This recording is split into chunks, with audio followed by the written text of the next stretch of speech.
Et bonjour à tous les amis, c'est Morgan Conteur. On se retrouve pour une nouvelle vidéo un peu particulière. Je vais essayer de m'y tenir et je vais essayer de faire le RPG Day 2022. Alors qu'est-ce que le RPG Day 2022? C'est simplement une série de vidéos tout le long du mois d'août. Pour le coup c'est en mois d'août. Je sais plus si les autres éditions étaient sur un mois différent, mais en tout cas là cette année ça tombe maintenant. Et du coup en fait à chaque jour une petite vidéo sortira sur cette chaîne et je répondrai à l'une des questions donc du RPG Day. Et donc pour aujourd'hui la première question holistique du RPG Day 2022 c'est donc: qui aimerais-tu introduire au jeu de rôle? Donc pour ma part je suis également animateur dans la vraie vie et donc j'ai l'habitude de faire des animations avec les mains. Et notamment, j'ai déjà fait du jeu de rôle avec eux. Mais évidemment, les enfants étant ce qu'ils sont, ils ne peuvent pas jouer à tous les jeux de rôle. D'autant que la plupart des jeux de rôle, certains, il y a vraiment des pavés de règles. Ça serait une tannée à leur faire apprendre, et aussi bien que pour moi que pour eux. Ça serait pas amusant du tout. Du coup, j'ai trouvé 2-3 jeux de rôle qui permettent de jouer avec les enfants. Et du coup, je vais vous les présenter. Le premier jeu de rôle que j'aimerais vous présenter aujourd'hui, il s'agit simplement de Château Aventure. Il y avait Fabien Olicard qui avait fait une super vidéo sur ce petit jeu à l'époque. Il y a 2 ou 3 ans, un truc comme ça, faudrait que je regarde. Je vous mettrai le lien de la vidéo au pire en description. Et c'est un chouette petit jeu où donc le MJ incarne un ordinateur et où les joueurs donc incarnent un seul et même personnage et où du coup le joueur doit avancer dans les différents niveaux, parce qu'il y a plusieurs niveaux, il y a plusieurs scénarios, il y a du zombie, du médiéval, du fantasy, de l'horreur un petit peu dans l'espace, mais ça va, ouais, c'est de la gentille horreur. Vraiment orienté pour les enfants, c'est vraiment sympathique. Il y a de tous les univers, il y a même un univers à peu près My Little Pony entre guillemets. C'est pas vraiment ça, c'est tout mignon entre guillemets, hein, clin d'œil. Et voilà, c'est fait par Yellow et franchement, vous le voyez à l'état un petit peu de la boîte, je l'utilise quasiment à chaque fois. Je l'ai même racheté pour vous dire, parce que la première version que j'ai a été déglinguée. À force de la manipuler, ça j'avoue que c'est un petit peu le point un petit peu noir de ce jeu, c'est que étant donné qu'il est dans une boîte cartonnée comme ça, ça s'abîme très vite quand tu le trimbales dans un sac. Donc ça se présente avec un livre comme ça, donc un livre de règles que le MJ a. Donc voilà, par exemple pour un scénario, voilà, on a un lieu et une petite description du lieu et la commande adéquate pour passer au lieu suivant ou pour prendre un objet.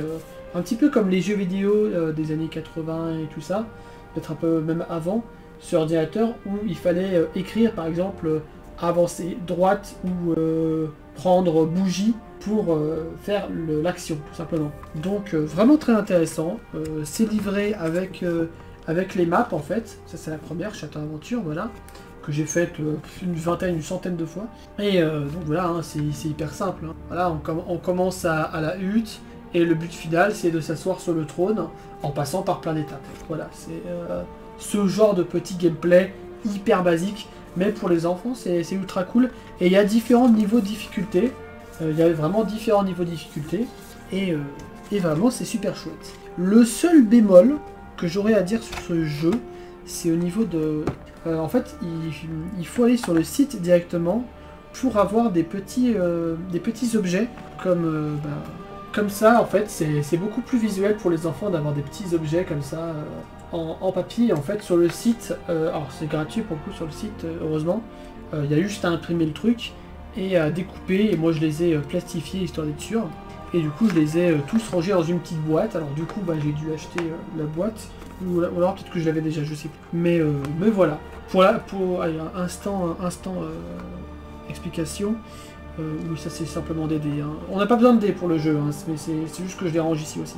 Et pour les ranger, en fait, chaque carte du jeu, en fait, a différents objets.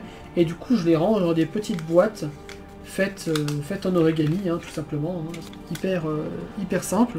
Vous tapez boîte origami sur YouTube et c'est vraiment hyper simple de les faire. Il faut avoir le coup un petit peu, mais également sur le site, je sais plus s'il est gratuit, il me semble que oui, il y a un scénario bonus qui s'appelle Port aux singes, donc je ne l'ai pas encore testé, à voir, mais voilà, il y a un scénario bonus, il faut le savoir. Voilà, donc ça c'était pour Château Aventure. Il y a aussi un autre jeu de rôle que pour le coup je n'ai pas du tout testé. C'est de 404 éditions, Mon Jeu de Rôle Junior. Donc Mon Jeu de Rôle Junior, c'est un jeu de 2 à 5 joueurs, à partir de 8 ans, donc je pense que c'est un peu plus... Autant Château Aventure, on peut aller un peu plus bas, tout dépend de la maturité de l'enfant, hein. En fait, à partir du moment où l'enfant peut comprendre les règles et se projeter dans un univers d'imagination, Château Aventure, voilà, c'est assez safe. Surtout les premiers scénarios. Par contre, mon jeu de rôle junior, c'est vraiment le début, entre guillemets, du vrai jeu de rôle, entre gros guillemets. Hein. J'aime pas ce terme, mais c'est vraiment ça. Je crois qu'il y a des personnages, il y a des maps, voilà. Et donc, comme vous pouvez le voir, les maps se déclinent avec des petites cartes, en fait, qu'on peut pas superposer, mais mettre à côté pour créer les maps, comme ça, je pense. Et voilà, il y a plein de petites... choses pour des objets pour vous aider je crois que c'est un scénario d'enquête un peu en mode club des 5. J'ai pas terminé de le lire, donc je peux pas vous en dire beaucoup plus, mais des retours que j'ai eu, il est très cool. Bah voilà, le premier scénario s'appelle Le fantôme du vieux château. Donc voilà, un petit truc d'enquête un peu horrifique vite fait. Je pense que c'est vraiment un truc en mode club des 5 entre guillemets, donc c'est très sympathique. En tout cas, c'est cool que ça existe.